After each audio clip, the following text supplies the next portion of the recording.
আলহামদুলিল্লাহ, অসাধারণ আলু হয়েছে, অসাধারণ। কাকার জমি, জনাব মোহাম্মদ বিল্লাল ব্যাপারী কাকা, তার এই জমিটার আলু আশপাশে এত সুন্দর আলু কোনো জমিতে হয় নাই। এই জন্য আল্লাহ তাআলা দরবারে শুকরিয়া আদায় করছি যে আল্লাহ তাআলা এত সুন্দর আলু দান করেছেন। কিছু বলবেন আপনি? আসসালামু আলাইকুম, আমি বিল্লাল ব্যাপারী সাহেব বলছি। আপনাকে আলু দেখাইলাম, দেখে দোয়া করবেন।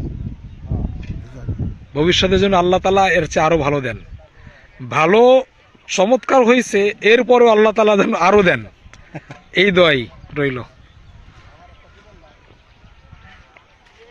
বাকি এই পাশে এখনো কি করে নাই, ভাঙ্গে না কি কয়, আরে কেল ফাড়া হয় নাই।